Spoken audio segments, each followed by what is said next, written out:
നമസ്കാരം, പുതിയൊരു വീഡിയോയിലേക്ക് ഏവർക്കും സ്വാഗതം.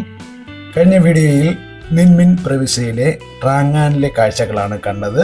ഈ വീഡിയോയിൽ മിൻമിനിലെ തന്നെ ലയിങ് ഡ്രാഗൺ മൗണ്ടൈനിലെ കാഴ്ചകളാണ്.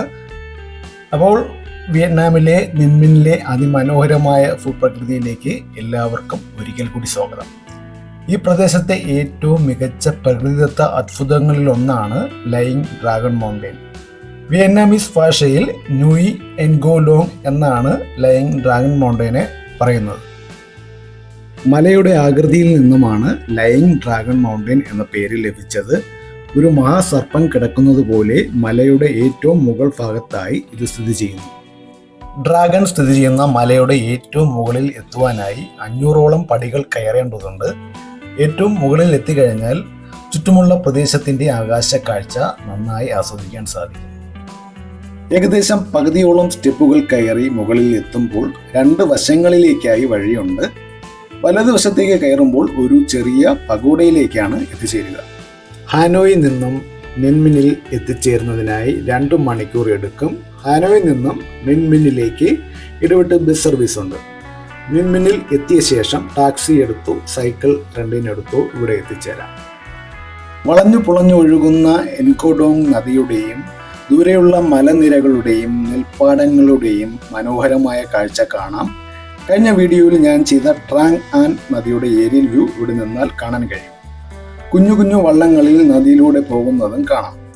അങ്ങ് ദൂരെ കാണുന്ന ജലപാതയെയാണ് ഹാലോങ് ബേ ഓൺ ലാൻഡ് എന്ന് വിശേഷിപ്പിക്കുന്നത്. വളരെ കുത്തനെയുള്ള പടികൾ ആയത് കാരണം പെട്ടെന്ന് കയറാൻ വളരെ വിഷമമാണ്. പഗോഡയ്ക്ക് സമീപത്തായി എത്തുമ്പോൾ താഴെയുള്ള നെൽപ്പാടങ്ങൾ കാണാം. നെൽപ്പാടത്തിൻ്റെ വരമ്പുകൾ ഒരു താമരയുടെ ആകൃതിയിലാണ് നിർമ്മിച്ചിരിക്കുന്നത്. അതിന് വശങ്ങളിലായി മലനിരകളും കാണാം.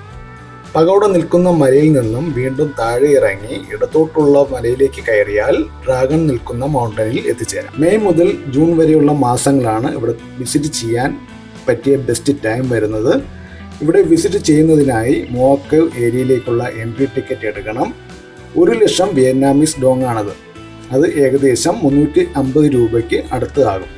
മുകളിൽ എത്തിച്ചേരുമ്പോൾ ചെങ്കുത്തനായുള്ള പാറയിൽ ഒരു മഹാസർപ്പം കിടക്കുന്നത് പോലെ ഡ്രാഗൺ വളരെ നീളത്തിലായി കിടക്കുകയാണ്. ഡ്രാഗന്റെ അടുത്തേക്ക് കയറി ചെല്ലുന്നത് വളരെ ദുർഘടം നിറഞ്ഞ വഴിയിലൂടെയാണ് കയറേണ്ടത്. പാറയിടുക്കിലൂടെ അള്ളിപ്പിടിച്ച് വേണം കയറേണ്ടത്. ചുണ്ണാമ്പ് കല്ല് ആയതുകൊണ്ട് കുറച്ച് റിസ്ക് ആണ്. കല്ലിന് ബലം കുറവാണ്. മുകളിൽ എത്തിക്കഴിഞ്ഞാൽ ചുറ്റിനുമുള്ള കാഴ്ച അതിമനോഹരമാണ്. പച്ച വിരിച്ചു കിടക്കുന്ന പ്രകൃതിയുടെ കാഴ്ച എത്ര പറഞ്ഞാലും മതി വരില്ല. ഇവിടുത്തെ പ്രദേശവാസികളുടെ വിശ്വാസപ്രകാരം ഈ ലയിങ് ഡ്രാഗൺ അവരെ ആപത്തുകളിൽ നിന്നും സംരക്ഷിക്കപ്പെടുമെന്നാണ്. ഡ്രാഗണുകൾ ശക്തി, സമൃദ്ധി, സംരക്ഷണം എന്നിവയെ പ്രതീകപ്പെടുത്തുന്നു. ഭീമാകാരമായ ഈ ഡ്രാഗൺ പർവ്വത ശിഖരത്തിൽ നിന്നും അങ്ങനെ കാവൽ നിന്നും പ്രദേശവാസികളെ ദുരിതങ്ങളിൽ നിന്നും സംരക്ഷിക്കുന്നുവെന്ന് അവർ വിശ്വസിക്കുന്നു. അതിമനോഹരമായ തടാകങ്ങൾക്കും കൊടുമുടികൾക്കും ഇടയിലൂടെയുള്ള സൂര്യോദയവും അസ്തമനവും കാണുക എന്നത് എടുത്തു പറയേണ്ട ഒരു കാര്യം തന്നെയാണ്. അതുകൊണ്ട് രാവിലെ അല്ലെങ്കിൽ വൈകുന്നേരം ഇവിടെ കയറുന്നതായിരിക്കും ഉചിതം.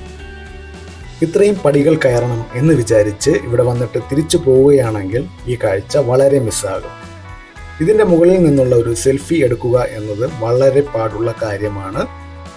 മിൻമിനിൽ മറ്റുള്ള സ്ഥലങ്ങളെ അപേക്ഷിച്ച് ഇവിടെ തിരക്ക് കുറവാണ്. കാരണം ഇത് കുറച്ച് അഡ്വഞ്ചറസ് ടൈപ്പ് ആയതുകൊണ്ടാണ്. മുകളിൽ എത്തിക്കഴിഞ്ഞാൽ ഡ്രാഗന് അടുത്ത് പോകുന്ന വഴിയിൽ കുറച്ച് തിരക്ക് കൂടുതലാണ്. പെട്ടെന്ന് ഒരാൾക്ക് കയറാൻ ബുദ്ധിമുട്ട് കൂടെയാണ്. അതുകൊണ്ട് മിക്കവാറും ഈ സ്ഥലം ആളുകൾ സ്കിപ്പ് ചെയ്യാറാണ് പതിവ്.